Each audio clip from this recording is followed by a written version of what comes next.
Hi, everybody, and we are here with your Winter Solstice discussion. This is part of our Sabbat series, and we will be discussing Winter Solstice from a CUSP perspective. I'm Katrina Rasbold. This says Sweet Bear. This is my husband, Eric Rasbold. And honey, it's almost Yule, and look at how you dressed.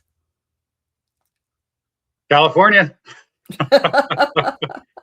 Yeah, it's going to turn cold, but we've been in the 60s, so it's not bumming me out. I love it here. And if it's above, I would say the mid 50s, you're going to be in a tank top and shorts, right? Yep. Okay, so welcome to Yule. There's a lot we want to talk about. What's important about Yule is that it begins our cusp cycle. And so it's the transition time.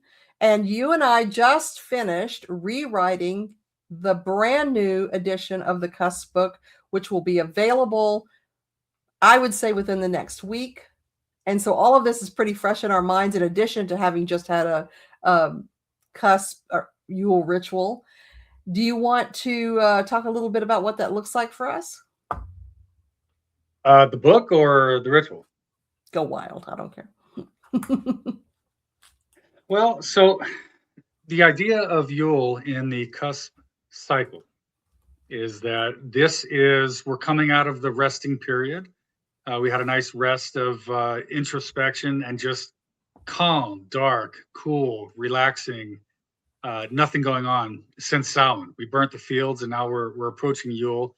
And at that time, we celebrate the sun beginning its trek coming back to us, increasing the length of day and the daylight energy available to us. For us, that looks like plotting and planning, opening ourselves for the inspiration, the intuition of what we want to do. And we kind of jumped the gun a little bit early by redoing some of our books.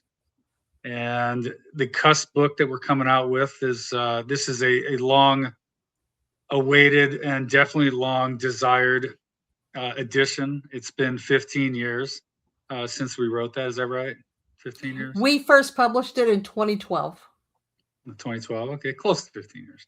Mm-hmm. It's been a long time, and we've learned a lot by working this cycle over the last almost 30 years. And as we've matured and grown through this world and kind of figured out how this thing works a little bit, we're still getting a lot of it wrong, but whereas maybe 15 years ago we knew 3% of it, I think now we maybe know 7% of it, right? So we want to incorporate those changes and update that accordingly. I think it is very excellent, very tight, and will serve us and the community that follows CUSP for a very long time. I agree. And for those who don't know, CUSP is the spiritual system of manifestation, I guess you'd call it, a spiritual path that really I say we founded it, but it was more channeled to us back in 1997. And it uses the 8 Sabbats of the pagan holidays and the agricultural cycle to create positive manifestation every year in your life. And CUSP stands for climbing up the spiral pathway. It's practiced all over the world. And we've just been really excited to watch that develop over the last many years. And so, yes, winter solstice is a really important time to us because it's that time when the wheel begins to turn. And you mentioned the time between Samhain and Yule being kind of a slow time, and that is similar to the fallow fields that are not being worked during the winter time. But that doesn't mean that the ancient farmers stopped working, because they are not only winterizing the farms or the villages, the animals, they're hunting as well, but they're also planning what they're going to do the following year, and they're processing what happened in the previous year. And what's interesting about winter solstice being the antithesis of summer solstice is we have a very strong male-female dynamic there, where summer solstice is really hot and it's proactive and it's busy and it's aggressive. and that becomes the male representation through the sun. And winter solstice is very introspective and quiet and inward, and it's thoughtful, and it's I would say progenerative, but it's starting to think about creating life, which becomes that very feminine side. It's the female aspect. And so it's very inward and it's very personal, whereas the summer solstice is extremely expressive and visual and out there in the world. So we are really in tune with those changes, and that's part of what we incorporate into that winter solstice celebration. Right. At this time, once we cross over that point where the sun does go into its furthest reaches, right? The darkest night. That's when we stand up and make a declaration to the gods and goddesses, to the universe, to ourselves, to the earth itself, that here we stand looking upon what is no longer just a fallow field, but more like a blank canvas. Mm-hmm. Okay. And meditatively and inwardly, we access that space where thoughts do become energy and eventually become form. And we open ourselves, we open our minds, our spirits, our hearts, whatever else it is that we can open to receive this information. Partly from ourselves and maybe our higher consciousness, but more so from the universe or deity, if that's your thing, to get an inspiration, the motivation and the inclinations to look forward to preparing these fields to bring forth whatever manifestation we are looking to bring into our lives to ascend us up that spiral a little bit further come the next harvest cycle in the following year.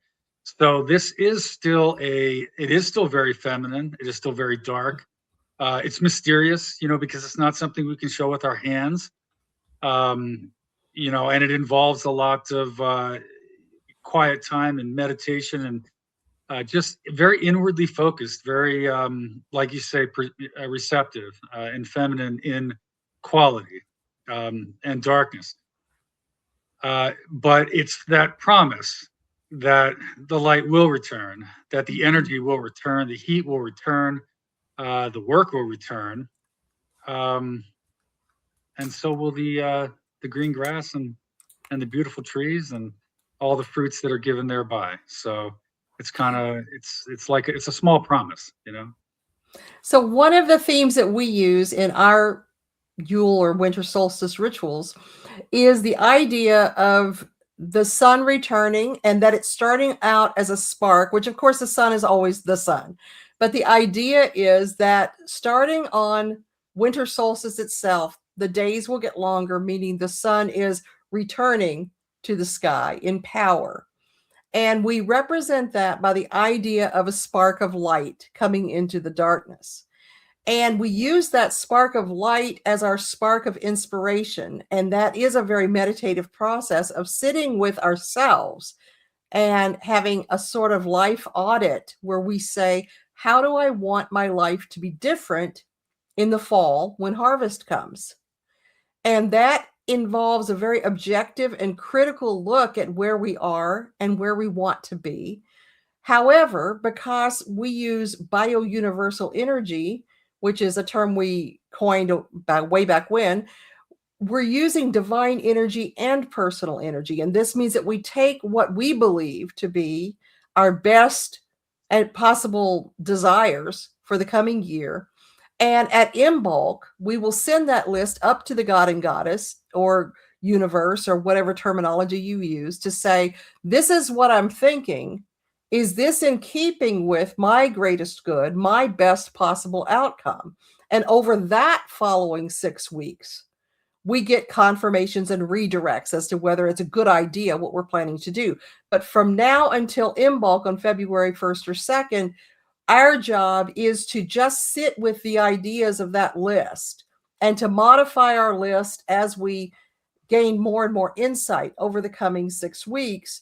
And by the time Yule comes, we have a proto list basically of things we might want to be different. We might want better communication with our partner. We might want a new job. We might want a new home. We might want greater insight to why we are here on this earth, whatever goals we want to assign to the coming year. And then we modify that over the coming 6 weeks. You bet. And so anyone that wants to participate in something like that, even in a very small and easy way, you can get yourself just get a small white candle, maybe one of those glass ones, when you get it at the dollar store or a Catholic novena shop or something, a novena candle. And at the moment of Yule, okay, which I don't remember what time of day it is, but I think it's on the night of the 20th. That sound right? Anyway, you can find out. I mean, just look up any ephemeris; it'll tell you. And this particular Yule is going to be in the new moon energy, which is kind of nice. So it's going to be extra dark. Okay, you're just the new moon, I believe, is on the night of the 19th, and so it's going to be super dark, super quiet. You can go into that space, take your candle, and when you do your nightly meditations, because I'm sure anyone watching this meditates every day. I'm positive of that, right? Sit with this candle, clear your mind, okay? Light the candle, okay? And feel that energy of the sun beginning to return, okay? And just go through that process of trying to visualize this empty field that's ready for your hand to break into it, okay? And just simply ask. This shouldn't take more than a few minutes. Just ask whatever higher power there is, listen, I've got ideas of what I want to do. I got ideas of what I can do, but what should I do? And then for the next 6 weeks, just listen for those signs, watch for those signs of things that you maybe should do, weird ideas that come from no discernible origin, or things you might hear passing by, overhearing a conversation, advertisement on the radio, whatever, anything that kind of piques your interest, and just write that down. Okay. It could be something completely off the wall, but just put it on the list, because right now is not the time for evaluation. Okay. Right now is the time to get ideas. And like any, board meeting where you're just spitballing ideas, what do they call that? Like the idea board? What is that? Brainstorming. If you're just brainstorming, you're not filtering for, is this good? Is this bad? Is this doable, viable, whatever? You're just getting your ideas. Okay. And do that every single night if you can. Okay. Until we get to Imbolc, which is around the 2nd or the 1st of February. And by that time, you're going to have a mighty list. Okay. And you're going to begin to be able to look through that and say, some of these are really calling me, some aren't. And that's where you're going to come up with that list that you're going to send to deity or the universe or your higher power through, whatever ritualistic means you decide are appropriate. And at that point, then you're waiting for confirmations or redirects from that higher source. So that's pretty much the activity of Yule. One of the things that there's several things that we tell our people regarding guidance on your list. There are certain ways to approach your list. And like Eric was saying, you just go wild. You just write down anything, no matter how ludicrous it sounds. But there are some guidelines. Number one, do not disqualify anything that comes into your mind just because you don't think it can happen, just because it seems ludicrous, just because you can't imagine a path forward to get there. You're not creating the path or the journey right now. You're creating the destination. So just write it down. If something weird comes to you, like, I want to travel to Italy or whatever you want to put down, but I don't have funds to get there. I'm afraid to fly. I can't, no, get rid of all the disqualifiers. Just write it on the list. The rest will sort itself out in the CUSP cycle as we move forward. But for now, just write down without qualification everything that comes to you. The next guidance that we give is do not try to manifest a negative. So if you are writing down a goal, don't put down, I want to lose weight. That's taking something away. we're adding something to your life. So you say, I want to be lean, have a lean, strong, and healthy body, preferably not in your freezer. We want it to be your body. So if you want to if I don't want to be poor anymore, I want to banish poverty. No, you want to welcome prosperity and abundance and wealth. So make sure you focus on what you want, not what you don't want, because we don't walk out into a field and plant not beans or not corn. You want to have on your list what you do want. So after you get your list flowing well, go back and curate it as you're working it day by day, and take and rephrase the things that are, I want to lose, or I want to banish, I want to get rid of, and put in its place what you do want. So I would say those, do you have any others? I would say those are the two most important things that we tell people. No, that's really it, because yeah, you don't want to focus on qualifications or the viability of anything, but yes, you are correct. I mean, it's definitely not a good idea to try to manifest a negative or an inverse or something like that. Be positive about it. Be something that is something proactive. So there is one other that I thought of while you were talking, and that is, this list is about you. This list is not about making your partner different or better. This list is not about changing how your kids are or your boss is. Now, you can say, I want a job where I'm respected and treated as a valuable asset by my boss. You can say that, but you don't say, I want to make my boss kinder. So work on you. Your list is about you and your life. So keep it very specific with that. There are lots of other magical avenues that you can use to adjust your relationships with other people, and that's fine. But in the CUSP paradigm, you need to make sure that you're working on your life and what you want to change for you. And one of the places where people do get entangled is when they say, I want to move into a different house. I don't like this house, but my partner is really attached to this house. So you start pulling back on your goal before you even get started because somebody else wants something different. So that part does get a little bit dicey sometimes. Yeah, and look, that's really it as far as the activity that we would want you to do for Yule if participating in the CUSP cycle. It's very simple. It just takes a few minutes every day. And this is the downtime. This is as relaxing and as chill as it's going to get. Okay, so go wild with your lists. Don't. You said we couldn't plant for other people? No, I'm saying you can, but it gets weird. The idea. Let me scratch that off. No, I'm kidding. What do you do? Stop it. Believe me. I can want to be a better trader, but I can't force the market to yield itself to me. Okay. Well, and what I'm thinking specifically about is, I mean, I have even last year included our kids in my goals because of how that affects my life. All right. So that if they are successful and happy, then they are in theory requiring less of different kinds of support and they're flourishing more so. I think your kids and your partner are a little bit more of a gray area than other people are because of the impact that they directly have on your life. Sure. Yeah. So remember, and this is important, we're going to say this, we have said this a bunch, you're not finalizing your list right now. That doesn't happen until closer to February.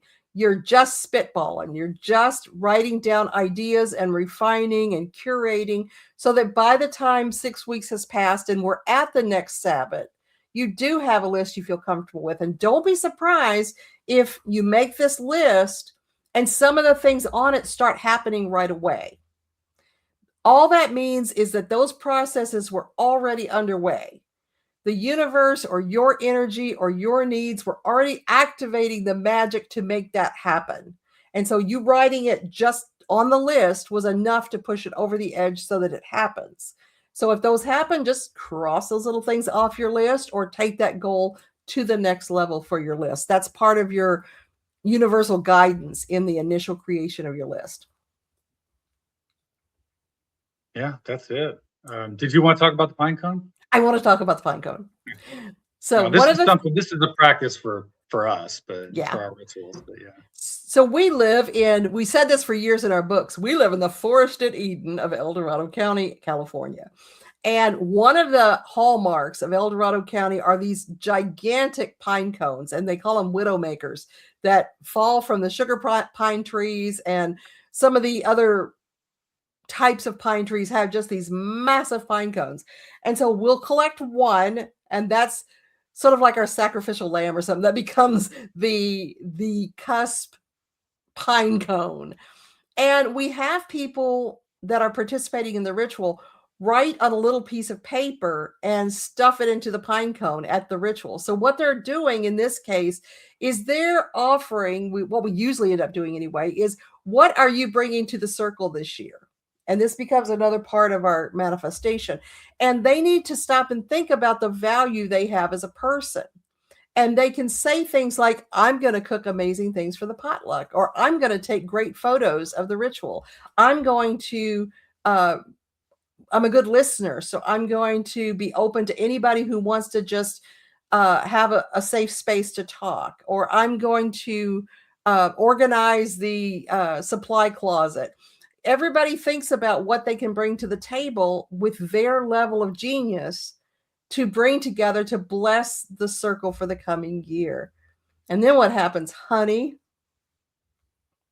Well, we do something that we almost never do. I'm kidding. We set it on fire, right? We burn everything, people. We are such pyros. Yeah, we'll put these on a little piece of paper, put them in the pine cone. Of course, the pine cone is full of sap and resins and whatnot, and we'll go ahead and set that on fire and release that energy into the ether. We're really good at burning things, and that's just kind of one of the best ways to release energy in the physical in some ways. So we light it on fire. Light it on fire. So remember in your spiral of the year, and I just want to reiterate something we've talked about before on our Sabbat series, the spiral of the year is a reflection of the traditional wheel of the year or the circle of the year, except that in our practice, it's a spiral that's an upward helix. So what's happening is you're coming back around to the same Sabbat again, the same holiday again, but on the next higher level up. So you're building on what you created before rather than just going in an endless circle. And that's why we call it the spiral pathway of climbing up the spiral pathway. And so we're being thoughtful about what we manifested in the previous years and the lessons that we learned from those manifestations when we're curating our next list for Yule. And so burning the pine cone just clears and blesses the circle and lets us know where that circle's standing. It's important to remember that Yule, even though each of the 8 Sabbats, each of your 8 holidays has its own important point to transition the energy, we don't see any Sabbat as being more important than the other. They're all a vital part of the process. However, Yule or Winter Solstice is your gateway. That's what's taking you into the process. Samhain is the end of the process, which leaves that 6 weeks between Samhain and Yule as your rest time when you are not actively working the cycle. And the thing is, people in America and in modern time, and especially in America, are very focused on getting and producing and producing and producing and producing. So the idea of not working towards something can be very foreign. And this instills a required rest period in our manifestation process so that from Samhain to Yule, like Eric said, we're still. So this is the little beginnings of the stirring that's going to reach a point by the time we get to Imbolc that it's a quickening. And this is just our little beginning. So the way that we explained it in previous texts that we wrote is if a person is planning a family or a child, that child is the outcome. That's what you're going to get. But in most situations, or in some situations, before you even get pregnant, you start thinking about what it would be like to have a baby or have another baby, if that's the case. And you think that through a little bit before you start trying to have a child, in theory. Doesn't happen to all of us. The best laid plans. Right. With the emphasis on laid, right? Yeah. But this is that time. So if you were to equate it to a human pregnancy, this is the time in your spiral of year where you're thinking about what it would be like and planning accordingly. You're imagining what your life would be and deciding how that fits or what you want. And then we move forward from there. So that's what Yule is all about to us. Now, I'd also like to briefly mention there's a place called Grizzly Flats where we lived for 18, 19 years, long time. And talk about burning things to the ground. Yeah, we burned that too. We didn't personally do it, but it burnt. But we lived up there. We raised our children there. And the school that they went to had a total of 35 kids from kindergarten to 5th grade. And they were all in one building, 2 rooms. So kindergarten, 1st and 2nd are in one room, 3rd, 4th, and 5th in the other room. There was a bus driver named Mark Honeycutt, who was the bus driver who drove everybody around. And I remember one time, Nathan, our youngest, when he was probably 8 or 9 at the oldest, happened to mention to Mark that we were pagans. And Mark kind of looked at him and said, "Do you even know what that means?" And without blinking, Nathan looked back at him and said, "Yeah, our Christmas presents early."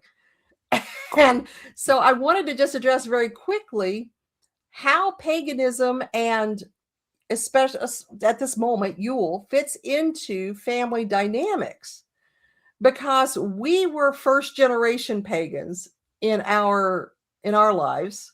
Our parents were not. Our parents celebrated traditional Christmas, but with our kids, we celebrated the winter solstice. And so somewhere around the area of the 19th, 20th, 21st, that was when we did our gift giving celebration. And we still had Santa. That's when Santa came. And the kids were just delighted that it was early for them. And often we had to schedule our gift giving around when Dad was working, because we wanted him to have that day off. And so it was usually the weekend closest to winter solstice. And now we do that because our kids are working and we've got to schedule around their schedules, but we still celebrate winter solstice with them. And so by the time a lot of folks are opening their Christmas presents and really in the frenzy, we're done. There's been years we took our Christmas tree down before before Christmas even came. So how did you feel about doing that with our kids, honey? Did you have any opinions or thoughts on that?